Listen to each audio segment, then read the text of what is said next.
11টা দুনিয়ার শুরুতেই নজর রাখতে হচ্ছে কসবা গণধর্ষণের ঘটনায়। সেখানে একাধিক তথ্য সামনে আসছে পরপর। এই যে মূল অভিযুক্ত মনোজিৎ মিশ্র, যে নাকি এই কলেজের প্রাক্তনী এবং গ্রুপ ডি কর্মী হিসেবে কলেজে অস্থায়ীভাবে সে কাজ করছিল, এবং আরো দুই অভিযুক্ত যারা কলেজের প্রথম বর্ষের ছাত্র, যাদের ছবি দেখছেন আপনারা, গতকাল থেকে এই ছবি বারবার করে আসছে।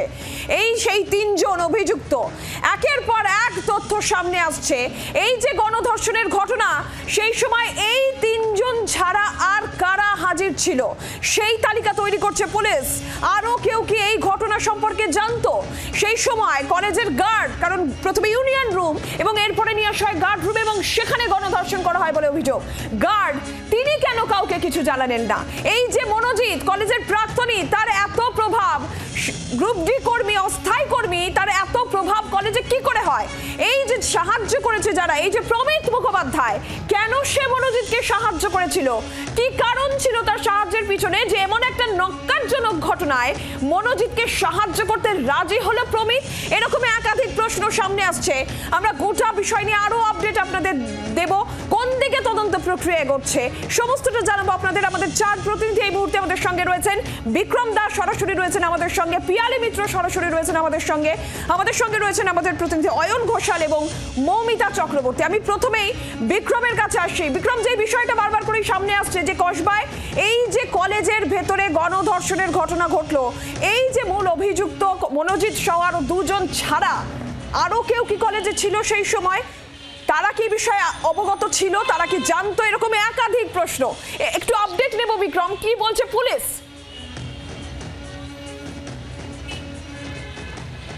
দেখো, ঘটনাস্থল এবং ঘটনাক্রম সম্পর্কে পরিষ্কার হতে চাইছেন তদন্তকারী আধিকারিকরা। ইতিমধ্যেই আমরা জানি যে মনোজিৎ, প্রমিত সহ মোট তিনজনকে গ্রেপ্তার করা হয়েছে, যেই তিনজনের বিরুদ্ধে নির্দিষ্টভাবে এফআইআর করা হয়েছিল, এবং তাদের জিজ্ঞাসাবাদ করে একদিকে যেরকম তথ্য নিয়ে মূলত তদন্তকারীরা এই তদন্ত এগিয়ে নিয়ে যেতে চাইছেন। সব থেকে যেটা বড় প্রশ্ন এই মুহূর্তে, যেই প্রশ্নের উত্তরটা খুঁজছেন তদন্তকারী আধিকারিকরা, তা হলো যখন এই ঘটনা ঘটেছে নির্দিষ্ট যে সময়সীমা, সেই সময় ওই কলেজে বা ঘটনাস্থলের আশেপাশে সেই সময় কারা কারা উপস্থিত ছিলেন সেই তালিকা কিন্তু তৈরি করা হচ্ছে তদন্তকারীদের তরফ থেকে। কারণ যেটা জানা যাচ্ছে যে এই গণধর্ষণের ঘটনা ঘটার আগে মূলত ইউনিয়ন রুমে বসেছিলেন ওই নির্যাতিতা, এবং সেই সময় কিন্তু সেখানে একাধিক, অর্থাৎ এই প্রমিত বা মনোজিৎ ছাড়াও কিন্তু সেখানে আরও একাধিক ব্যক্তিরা উপস্থিত ছিলেন।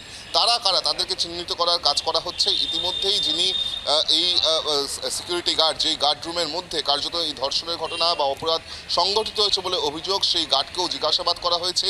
আজকেও তাকে ফের জিজ্ঞাসাবাদ করা হবে, এবং অন্যান্য যে সমস্ত ব্যক্তিদের নাম উঠে আছে যারা সেই সময় উপস্থিত ছিল কলেজের মধ্যে, তাদেরকেও জিজ্ঞাসাবাদ করে ঘটনাক্রম জানার চেষ্টা করছেন তদন্তকারী আধিকারিকরা। যেটা আমরা জানতে পারছি যে আজকেই কিন্তু মূলত নির্যাতিতা ছাত্রী, তার বয়ান, তার গোপন জবানবন্দি রেকর্ড করা হতে পারে আলিপুর আদালতে। সেক্ষেত্রে দাঁড়িয়ে ইতিমধ্যেই তিনি যে অভিযোগ করেছেন, অর্থাৎ ছাত্রী যে অভিযোগ করেছে, তার ভিত্তিতে গতকালই আমরা জানি ফরেন্সিক বিশেষজ্ঞরা তারা নমুনা সংগ্রহ করেছেন, এবং এখনো পর্যন্ত যে মেডিকেল বিক্রম সঙ্গে থাকো তুমি, বিক্রম তুমি সঙ্গে থাকো। নির্যাতিতার গোপন জবানবন্দি নেওয়া হতে পারে, এবং সেই সময় বা আগে, ঘটনার আগে কারা ছিল তার একটা তালিকা প্রকাশ করে তাদের চিহ্নিত করে পুলিশ জিজ্ঞাসাবাদ করবে বলে এখনো পর্যন্ত জানা যাচ্ছে। নমুনা সংগ্রহ করা হয়েছে এবং ইউনিয়ন রুম থেকে হকি স্টিক উদ্ধার হয়েছে, যে যে তথ্য সামনে আসছে। তবে এই সব কিছুর পরেও একটা প্রশ্ন থেকেই যায়, এই যে মূল অভিযুক্ত মনোজিৎ মিশ্র, তার এত প্রভাব, তার এত প্রতিপত্তি, তার এত দাদাগিরি, 2012 সালে ভর্তি হয়েছিল, 2022 পর্যন্ত কলেজ মনোজিতের, 10 বছর ধরে কলেজ করে যাচ্ছে। 2017 সালে শিক্ষাবর্ষের রিঅ্যাডমিশন মনোজিৎ মিশ্রের। কি করে, বারবার কেন, কার প্রভাবে রিঅ্যাডমিশন হচ্ছে মনোজিতের? এরকম একাধিক প্রশ্ন এই মনোজিৎ সম্পর্কে সামনে আসছে, একাধিক তথ্য। মৌমিতা আমাদের সঙ্গে সরাসরি রয়েছেন, আরো বিস্তারিত এই বিষয়ে জানাবেন। মৌমিতা, কিভাবে এটা সম্ভব একজন ছাত্রীর বারবার করে রিঅ্যাডমিশন হচ্ছে? 12 সালে ভর্তি হয়ে 2022 সাল পর্যন্ত কলেজ করছে একজন ছাত্র, কিভাবে সম্ভব? এটাই প্রভাব। দেখো, মনোজিৎ তার কলেজে পরিচিত ম্যাঙ্গো নামে, ম্যাঙ্গোর এতই প্রভাব, ম্যাঙ্গোর এতই কোট আনকোট দাদাগিরি যে তিনি, একটা প্রশ্ন আসছে যে 2012 সালে যিনি ভর্তি হয়েছিলেন, তিনি সূত্র মারফত যেটা খবর পাওয়া যাচ্ছে 2022 পর্যন্ত তিনি তার ছাত্র জীবন কাটিয়েছেন। এখানেও একটা টুইস্ট আছে, 2017-18 শিক্ষাবর্ষে তিনি পরীক্ষা ছাড়াই অ্যাডমিশন করান, রিঅ্যাডমিশন করান। বিশ্ববিদ্যালয়ের নিয়ম বলছে যে যদি কাউকে এই কোর্স কমপ্লিট করতে হয় তবে 7 বছরের মধ্যে কোর্স কমপ্লিট করার কথা। তাহলে সেক্ষেত্রে যদি দেখা যায় তবে তবে অঙ্কের হিসাব বলছে 2012-এ যিনি ভর্তি হলেন 2019-এর মধ্যে তাকে কোর্স কমপ্লিট করতে হবে। কিন্তু ম্যাঙ্গো তো ম্যাঙ্গোই, অর্থাৎ মনোজিৎ, যিনি 2017-18 শিক্ষাবর্ষে তিনি আবার রিঅ্যাডমিশন করালেন এবং সেই রিঅ্যাডমিশনটা করালেন তিনি পরীক্ষা ছাড়াই, এমনটাই সূত্র মারফত খবর। কার প্রভাবে, কার হাত মনোজিতের বা ম্যাঙ্গোর মাথার ওপর ছিল, সেই প্রশ্নটা এই মুহূর্তে সবথেকে বড় হয়ে দাঁড়াচ্ছেন। কারণ মনোজিৎ বা ম্যাঙ্গো যেভাবে তার সমস্ত সাম্রাজ্য এই কলেজের মধ্যে চালিয়েছেন, তারপর এবং তার এই ভর্তি প্রক্রিয়া, তার এই ছাত্র জীবন, তার এই জীবন, সেই সমস্তটা নিয়ে কিন্তু বড়সড় একটা প্রশ্ন উঠেছে যে 2012 সালে ভর্তি হওয়া একজন ছাত্র রাজনীতিবিদ তিনি কিভাবে 2022 সাল পর্যন্ত তার ছাত্র জীবন, সেই ছাত্র জীবন তিনি কাটালেন। ববিতার সঙ্গে থাকো। 10 বছর ধরে, তার মানে 10 বছর ধরে কলেজে মৌরুষি পাট্টা গড়ে তুলেছিল এই মনোজিৎ। ম্যাঙ্গো নামেই নাকি কলেজ চলতো তার নামে, এবং সেই দেওয়াল লিখন, তার নামে সেই দেওয়াল লিখনের ছবিও গতকাল থেকে আমরা আপনাদের দেখাচ্ছি। আর এই জায়গা থেকেই আরো যে প্রশ্নগুলো সামনে আসছে, এক তো মনোজিৎ মিশ্রের এত প্রভাব প্রতিপত্তি কিভাবে সম্ভব হলো, আর এরই পাশাপাশি যেমনটা আপনাদের জানাচ্ছিলাম যে এই কসবা গণধর্ষণের ঘটনায় কারা হাজির ছিল সেই সময়। জানা যাচ্ছে ঘটনার আগে ইউনিয়ন রুমে অন্তত 7 জন ছিল, সূত্রের খবর। সবাইকে চিহ্নিত করে বয়ান রেকর্ড শুরু করেছে পুলিশ। এটা যেরকম বিষয়, কিন্তু একই সঙ্গে এটাও বিষয় যে সেই সময় কলেজের গার্ডের ভূমিকা। কেন কলেজের গার্ড কাউকে কিছু জানালেন না? মূল গেট বন্ধ করে দেওয়া হলো কার কথাতে? আমরা এই বিষয় নিয়েও আপডেট নেব। পিয়ালি মিত্র আমাদের প্রতিনিধি রয়েছেন আমাদের সঙ্গে সরাসরি। পিয়ালি,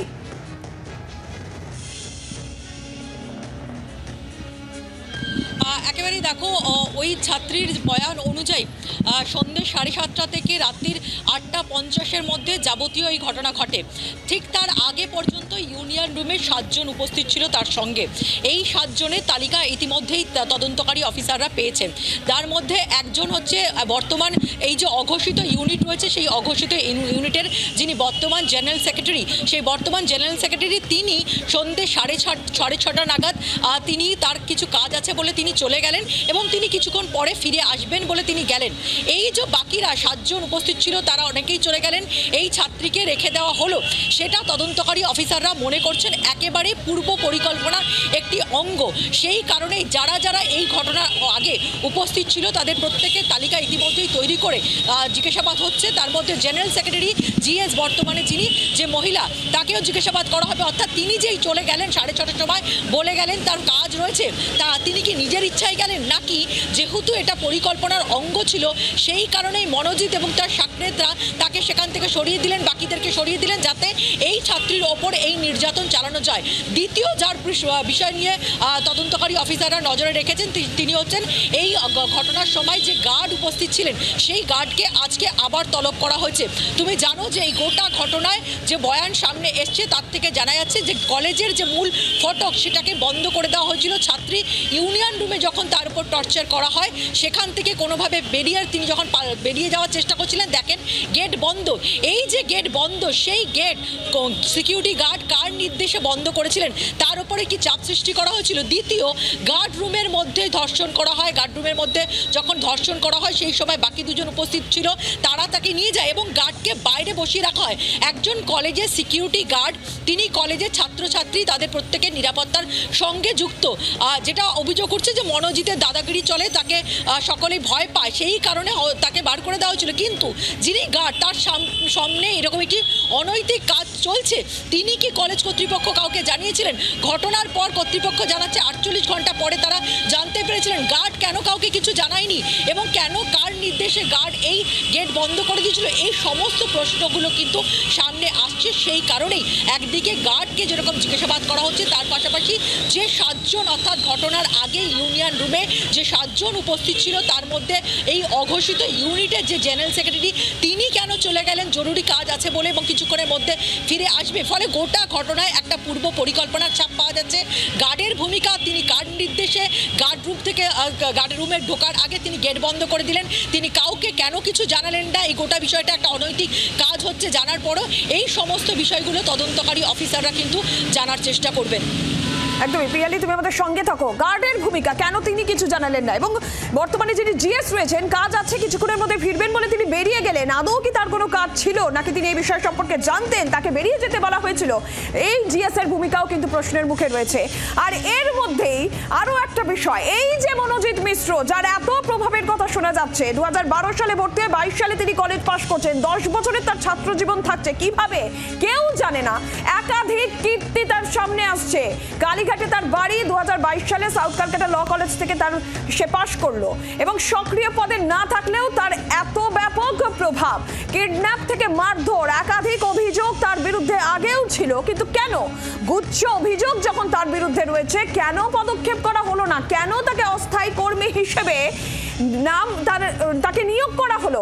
এই রকম যার অভিযোগ যার বিরুদ্ধে রয়েছে এবং তারপর এই নক্কারজনক ঘটনা, সেখানেও মূল অভিযুক্ত হিসেবে এই মনোজিৎ মিশ্রেরই নাম আসছে। অয়ন ঘোষাল আমাদের প্রতিনিধি সরাসরি রয়েছেন। অয়ন, মারধরের অভিযোগ একরকম, কিডন্যাপের অভিযোগ পর্যন্ত ছিল এবং তারপরে এই নক্কারজনক ঘটনাতেও মূল অভিযুক্ত এই মনোজিৎ মিশ্র, একাধিক কীর্তি গুণধর ছেলে। ঠিক এই জায়গা থেকেই তো কলেজ কর্তৃপক্ষ নিজের দায় এড়াতে পারে না। কলেজ কর্তৃপক্ষের বক্তব্য হচ্ছে কলেজ বন্ধ হয়ে যাওয়ার পরে এখানে ঘটনা ঘটেছে। এখন প্রশ্ন, কলেজ কর্তৃপক্ষ যারা, তারা তো এই কলেজের রাত দিন তার নিরাপত্তা, বিশেষ করে একজন ছাত্রীর নিরাপত্তা, এটা এনশিওর করা তো কলেজ কর্তৃপক্ষের কাজ। সেই কাজে তারা শোচনীয়ভাবে ব্যর্থ, এমন অভিযোগ উঠছে। 1, 2, মনোজিৎ কেন ঘুরে ফিরে বারবার এই কলেজে?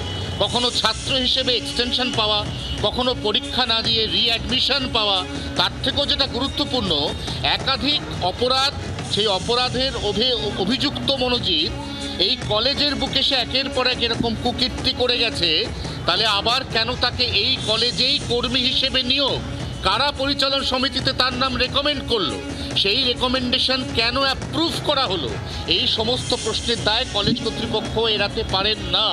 এবং ঠিক সেই কারণে একদিকে যেমন গার্ডের ভূমিকা নিয়ে প্রশ্ন উঠছে, একদিকে যেমন মনোজিৎ ওরফে ম্যাঙ্গো তার প্রভাব নিয়ে গুরুত্বপূর্ণ প্রশ্ন উঠছে, তেমনই কিন্তু কলেজ কর্তৃপক্ষ তারা কিভাবে পরিচালনা ব্যবস্থা করে চালাচ্ছেন, এরকম পরিচালনা ব্যবস্থার মধ্যে কেন এত অজস্র ফাঁকফোকর এবং কেন মনোজিতের এই বারবার কলেজে এন্ট্রি রি-এন্ট্রি, এর সদুত্তর কিন্তু এখনো পর্যন্ত পাওয়া যায়নি। তবে হ্যাঁ, তদন্তকারী আধিকারিকরা সূত্র মারফত যে দাবি করছেন তাতে তারা কলেজ কর্তৃপক্ষের সঙ্গেও কথা বলবেন।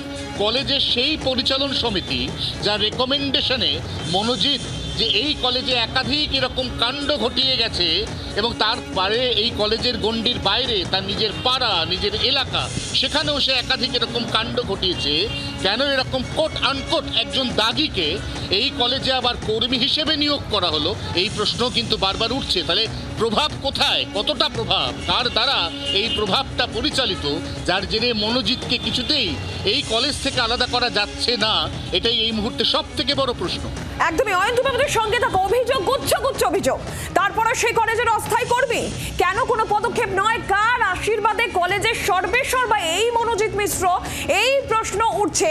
আর এই জায়গা থেকে অয়ন, এই প্রশ্নও তো উঠছে, আমরাও কলেজে গেছি, এখনো যারা কলেজে যাচ্ছেন, প্রথম বর্ষের ছাত্রী যারা এবং যারা কলেজে পড়ছেন, বিশেষ করে যারা মহিলারা রয়েছেন, যারা ছাত্রীরা রয়েছেন, তাদের নিরাপত্তা, এরপরে কোন ভরসায় তারা কলেজে যাবেন? ছাত্র নেতার যদি বলা হচ্ছে, ছাত্র নেতার যদি এই হাল হয়, এই রকম কলেজের মধ্যে যদি গণধর্ষণের ঘটনা, এরকম ঘটনা ঘটে, এরকম অভিযোগ সামনে আসে, তাহলে কোথায় নিরাপত্তা, কোন ভরসায় কোনো ছাত্রী যাবেন, কাদের উপর ভরসা করবেন? প্রমিত মুখোপাধ্যায়ের নাম আসছে অভিযুক্তদের মধ্যে। ব্রাইট স্টুডেন্ট প্রমিত, প্রথম বর্ষের ছাত্র, সে মনোজিতের এই প্রভাব, এত প্রভাব যে মনোজিৎকে এরকম একটা নক্কারজনক ঘটনায় সে সাহায্য করতে প্রস্তুত হয়ে গেল। প্রশ্ন উঠছে অয়ন। নিঃসন্দেহে শুধুমাত্র প্রমিত নয়, Zayeb Ahmed first year student, সবেমাত্র সেই কলেজে তার এন্ট্রি, তার উপর কি এমন মারাত্মক প্রভাব বিস্তার করতে পারলো ওই মনোজিৎ, যাতে এরকম একটা অপরাধ, যে অপরাধের শাস্তি চরম শাস্তি, আইনের ছাত্র হয়ে তা সত্ত্বেও কিন্তু সেই অপরাধে প্রত্যক্ষ বা পরোক্ষভাবে, সেটা এখনো পর্যন্ত প্রশ্নাতীত বিষয়, সেখানে সামিল হলো যাবে। এবং এইভাবে কখনো প্রমিত, কখনো জায়েদ, এইভাবে পরপর মনোজিৎকে সাহায্য করে গেল। কোন ধরনের অপরাধে সাহায্য করলো? আইনের পরিভাষায় সেটি একটি ঘৃণ্যতম অপরাধ। কারা সাহায্য করলো? যারা আইনের ছাত্র, কেউ প্রথম বর্ষের ছাত্র, কেউ আরেকটু সিনিয়র ছাত্র, এরা প্রত্যেকে একযোগে সাহায্য করে গেল মনোজিৎকে। এবং এখানেই সবথেকে গুরুত্বপূর্ণ প্রশ্ন যে এটা কি শুধুমাত্র একটা প্রতিহিংসার বহিঃপ্রকাশ, নাকি এর পেছনে আর কোনো গভীর ষড়যন্ত্র বা পূর্ব পরিকল্পনা রয়েছে?